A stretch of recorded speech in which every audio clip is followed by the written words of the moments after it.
ဒီဗီဒီယိုလေးထဲမှာတော့နဲ့အဆုံးသတ်ထားတဲ့စကားလုံးလေးလုံးကိုသင်ပေးပါမယ်။ကာယံလေးတဲ့လိုက်ဆိုလို့ရှိရင်လေးလာတဲ့သူတွေအတွက်မှတ်ရတာလွယ်ကူပြီးအမြဲတမ်းလဲမှတ်မိနေလောက်ပါတယ်။လိုက်ဆိုကြည့်ကြနော်။ H E he W E we M E me B E B H E he W E we M E me B E B H E he W E we M E me B E B အဲ့လိုဆိုလို့ရပြီထင်လို့ရှိရင်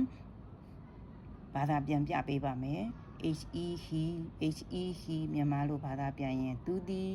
ယောက်ျားလေးတွေရဲ့နံစားကိုအသုံးပြုခြင်းတဲ့အခါမှာ H E he ကိုအသုံးပြုပါတယ်။ဥပမာစာကြောင်းနဲ့ပြောရမယ်ဆိုရင် he is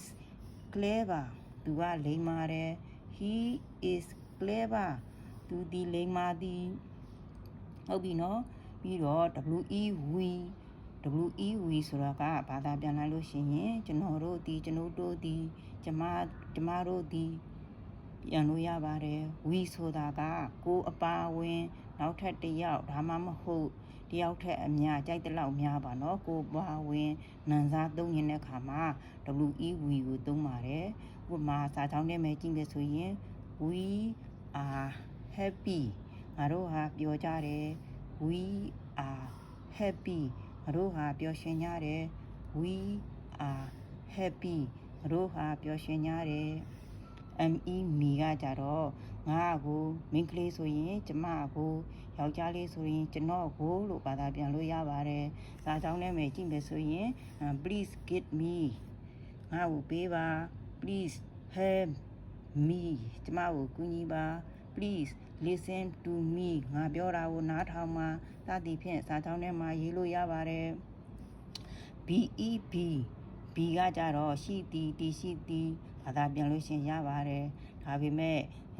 ကိုကဘာဖြစ်ချင်တယ်ဆရာမဖြစ်ချင်တယ်ဆရာဖြစ်ချင်တယ်ဆရာဝန်ဖြစ်ချင်တယ်အင်ဂျင်နီယာဖြစ်ချင်တယ်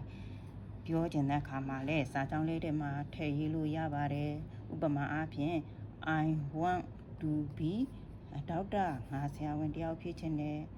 I want to be an engineer ငါ engineer တယောက်ဖြစ်ချင်တယ်စသည်ကိုစာကြောင်းထဲမှာရေးချင်တဲ့အခါမှာလဲ BEB ကိုထည့်သုံးလို့ရပါတယ်အားလုံးနားလည်မယ်လို့မျှော်လင့်ပါတယ်ကျေးဇူးတင်ပါတယ်